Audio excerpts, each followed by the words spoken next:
Selamat pagi pemirsa, apa kabar Anda hari ini? Senang sekali dapat menjumpai Anda dalam Berita Papua hari ini.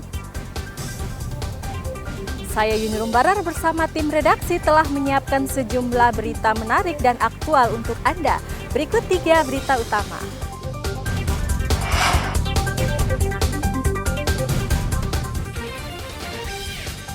Pemkab menduga siapkan uang tebusan 5 miliar rupiah untuk membebaskan pilot Susi Air.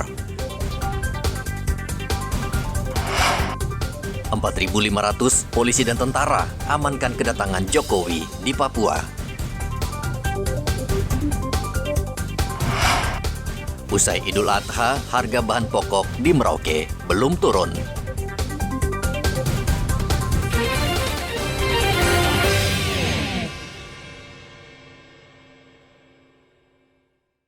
Semua negara yang lain untuk bicara dengan Indonesia. Berbagai upaya dilakukan pemerintah untuk membebaskan pilot Susi Air Philip Mark Mertens, namun hingga saat ini belum membuahkan hasil. Pilot asal Selandia Baru tersebut masih disandera KKB pimpinan Egyanus Kogoya di daerah yang hingga kini tidak diketahui. Kapolda Papua Irjen Matius Fakiri mengatakan KKB meminta uang tebusan 5 miliar rupiah untuk membebaskan pilot Susi Air Philip Mark Mertens. Menurut Matius, pemerintah Kabupaten Duga, Papua Pegunungan sudah menyiapkan uang tebusan. Tapi tidak boleh lebih dari 5 miliar, saya sampaikan. Akan dikasih. Kami akan bekerjasama bicara dengan bagaimana supaya mekanisme dalam bantuan itu tidak menyimbul masalah hukum kepada pemerintah daerah. Itu kita akan bicara dengan baik. Tetapi kalau Egy meminta untuk membeli senjata, mengasih amunisi, apalagi bergeningnya diskusi atau negosiasi untuk merdeka, tidak ada dalam kamus untuk itu. Ya, jadi tidak ada kata lain. Kalau minta hal-hal itu tentunya kami akan tolak. Saya dan Bapak Pangdam pasti akan tolak. Kami negara, jadi tidak ada lagi urusan yang lain. Tetapi kalau dikasih kebaikan, tentunya itu bisa dipertimbangkan. Itu yang kami berulang kali menyampaikan. Jadi jangan sampai disalahin ya. Tidak ada itu pemerintah menyiapkan uang itu. Itu disampaikan Kapolda. Apabila dia mau bergening dengan uang, tentunya karena kami memahami hukum, tidak mau melibatkan pemerintah daerah nanti salah dalam mekanisme uang. Makanya paling tidak saya bilang 5 miliar. Dan tentunya apa yang kami sampaikan kan sudah kita sampaikan ke pimpinan atas. Supaya semuanya clear. Itu berkaitan negosiasi. Upaya negosiasi sudah dilakukan polisi sejak 5 bulan lalu dengan bantuan tokoh adat dan tokoh masyarakat. Namun KKB tetap bersikeras menuntut Papua merdeka. Operasi membebaskan pilot Susi Air juga sudah dilakukan, namun gagal. Bahkan 5 prajurit TNI gugur dalam kontak senjata pada 15 April lalu. Dari kota Jayapura, Papua, Hendra melaporkan.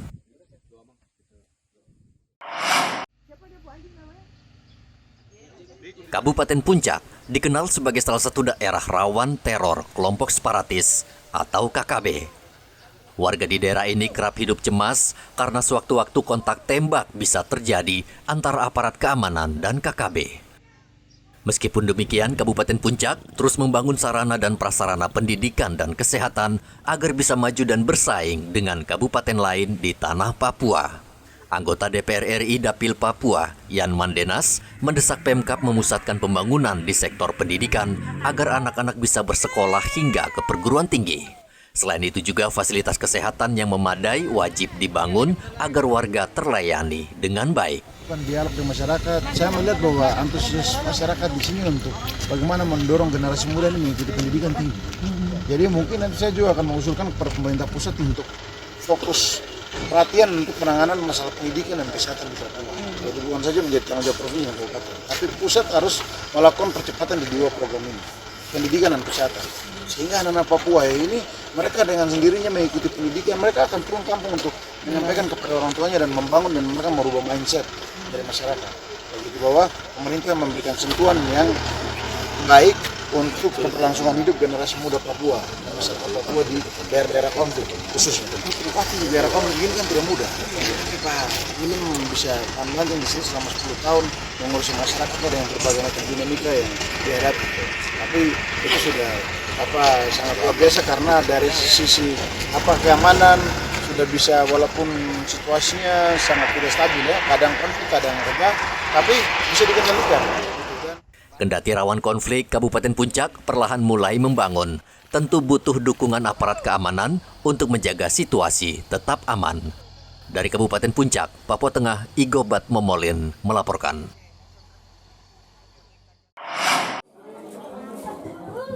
Hingga hari keempat, keluarga Ramli di perkampungan nelayan Binaloka, Merauke belum mendapatkan kabar tentang nasib Ramli ditemukan. Tim SAR hingga Rabu sore masih terus mencari korban yang Sabtu lalu tenggelam akibat perahu yang ditumpanginya terbalik dihantam ombak. Tim SAR menyusuri pesisir pantai Wamal hingga ke Muara Safan berharap korban ditemukan terdampar dalam keadaan hidup. Atas nama Ramli masih juga belum bisa ditemukan. 2 seru yang kami kerahkan untuk melakukan pencarian baik itu di laut maupun di darat di pesisir pantai belum juga membuahkan hasil. Kedua seru ini area pencariannya adalah menuju ke arah Muara Safan. Untuk cuaca dilaporkan di lokasi kejadian 1 hari ini dilaporkan berawan. Pencarian tidak mudah karena tim SAR harus menghadapi cuaca mendung yang tebal disertai hujan. Sebelumnya perahu cepat bermuatan 4 nelayan terbalik dihantam ombak ketika hendak ke Merauke membawa kepiting hasil tangkapan. 3 nelayan menyelamatkan diri dengan berenang ke tepian. Namun Ramli bernasib malang hingga berita ini disusun ia belum ditemukan. Muhammad Ridwan melaporkan dari Merauke, Papua Selatan.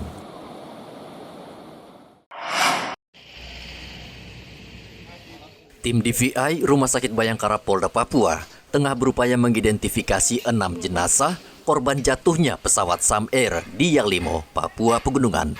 Tim sudah mengirim sampel DNA korban ke Laboratorium DNA Pusdokes Polri, Cipinang, Jakarta Timur. Seperti diketahui, kondisi jenazah hampir 100% hangus terbakar dan sebagian tubuh sudah tidak utuh sehingga sulit dikenali.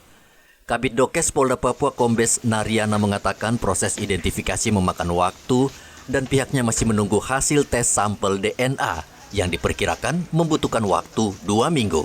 2 korban itu kakak beradik dan sampel DNA jadi satu keluarga itu mewakili 2 korban, jadi semua sudah ada sampel DNA. Nah, hari ini saya perintahkan KORDVA sama Pak Oriantes Dr. Gemma berangkat ke lab DNA Pusdokes Polri, jadi bukan di lapor, lab DNA Pusdokes Polri yang ada di Cipinang.